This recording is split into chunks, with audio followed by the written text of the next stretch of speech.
Image बनी थी।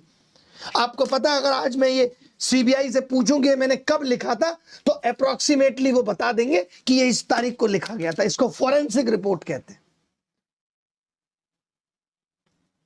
ये सब ताकत है, लेकिन सीबीआई को फुर्सत कहां है, ईडी को फुर्सत कहां है। उसको तो अशोक मित्तल के घर जाना है ताकि अशोक मित्तल को बीजेपी में आना है। हम तो उसमें बिजी है। एजेंसी का ध्यान इन चीजों के लिए थोड़ी था। दिख रही है उससे रोल नंबर निकल जाएगा स्टूडेंट। वही, लेकिन कहां निकला कुछ? अभी तक कुछ हुआ इसमें? कुछ नहीं हुआ। अब ये जीडी का फट गया। चेयरमैन साहब ने खुद क्या कहा है, देखिए, SSC GD constable exam no paper leak but hacking attempts made. ये पूरी बात नहीं मानते। चेयरमैन पे 50 आरोप लग चुके हैं, लेकिन यहां क्या हो गया है, देश में कुर्सी से इतना प्रेम है, इतना प्रेम कुर्सी से है कि कोई भी अपनी कुर्सी छोड़ना ही नहीं चाहता। हर आदमी कह रहा हम नहीं छोड़ेंगे यार अपनी कुर्सी। कोई आदमी इस देश में कुर्सी नहीं छोड़ना चाह रहा। कोई भी आप देख लीजिए, चेयरमैन को देख लीजिए, सरकार को देख लीजिए, कोई अपनी कुर्सी नहीं छोड़ना चाहता। कुर्सी इतनी ऊंची हो गई है कि उसके नीचे दबकर देश छोटा पड़ गया है भाई। इतनी ऊंची हो गई कुर्सी। मैं ये सोचता हूं कि कोई कुर्सी इतनी मजबूत या हार्ड भी नहीं हो सकती कि उस पर बैठे लोगों तक बच्चों की चीखें, बेरोजगार की आहें, किसानों की टूटी उम्मीदें ना पहुंच पाए।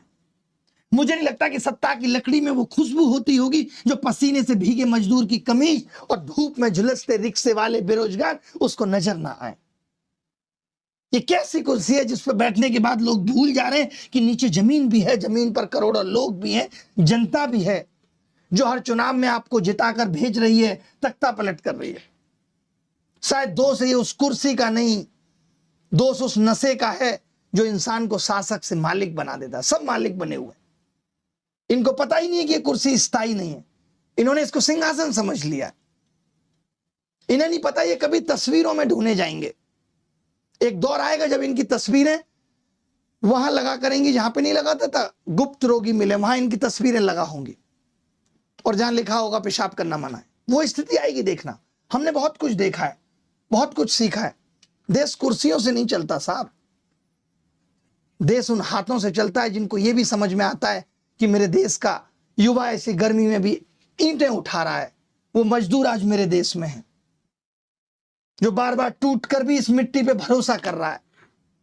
पिछले कई सालों में 20 लाख से ज्यादा लोग देश छोड़ गए। ये चिंता का विषय नहीं है। सरकारी स्कूलों में बच्चे पढ़ने नहीं आ रहे, ये चिंता का विषय नहीं है। बताइए, इससे ज्यादा दुख की बातें क्या होंगी?